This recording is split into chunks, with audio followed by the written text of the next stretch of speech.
Of course, we are in perilous times.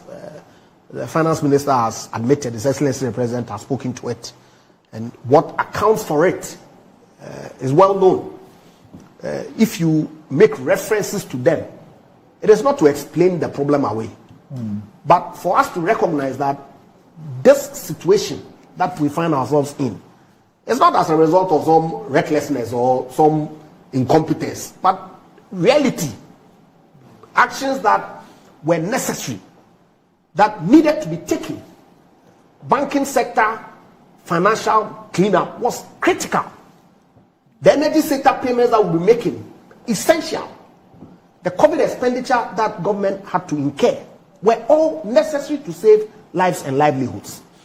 Of course, post that, we have to deal with how we pay for those expenditures that we have incurred over the period, okay? And so government has been having a conversation about tax handles that then allows us to see how we pay back some of those monies and fund our development without necessarily going to the IMF. And that is the question that Gabby posed on Twitter that has found expression in one of the newspapers, okay, relative to whether, because it's becoming, as far as I'm concerned, needless, okay, because, and I was speaking to one of my colleagues on the other side that, look, you've made your point. You are opposed to this tax handle. No problem, okay? But if you then move beyond that to become an obstructionist, if you like, okay, against implementation of government policy, that then creates a situation where our economy is being downgraded, because clearly if the revenue that has been included in the budget that we have approved, you say you are not going to approve of the enabling legislation to allow government to raise the revenue to fund the budget, then the market is going to react. Investors are going to react, and that is going to create the kind of situation that we have with our exchange rate issues now. So we ought to have a debate.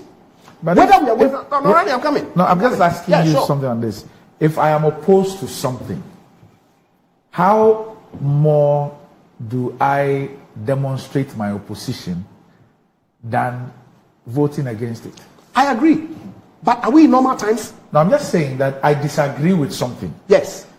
And I have to determine my vote for it or against it. And if I say that I'm voting to support my opposition to it, it makes me an obstructionist. I agree.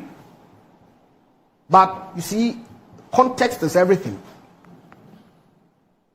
Because ordinarily, if Honorable Adjo Asafo, the member of parliament for Damko Abenya, was here, we wouldn't have this conversation.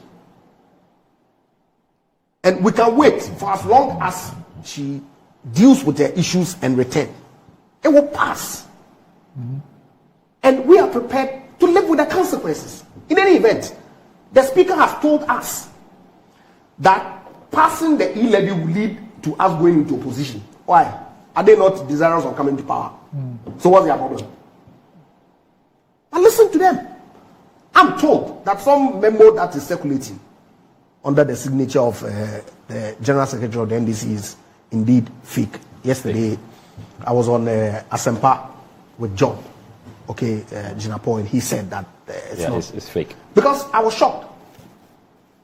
Look, it is possible that someday NDC will come back to power. I hope not in 2024, 2028, and 2032. Someday, it is possible that they will win the presidency. It is possible also that that day, NPP would be in the majority in parliament. So if you take this posture that you take today,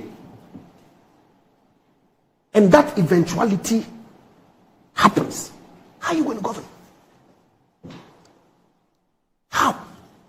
So it's important for us because, look, the managers of the economy have said that this tax handle is critical to enable us effectively manage the resources that has been constrained as a result of these factual matters that nobody can run away from. NDC as a party may have a certain position. And so they're saying that they are opposed to the e-levy because it's a wicked tax, is what. But really, in all honesty, if they would admit to themselves, they know that it's politics they are doing.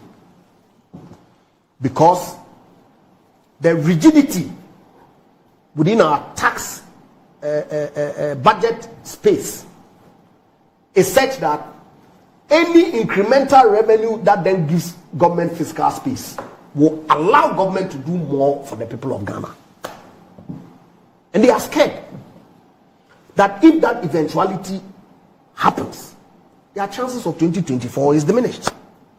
So the talk of, oh, we are a compassionate party, we think about the people of Ghana, and so that's all that. Please, Marines, bro. They are the ones who should be saying that too. Okay? But, Randy, back to the subject of fuel prices.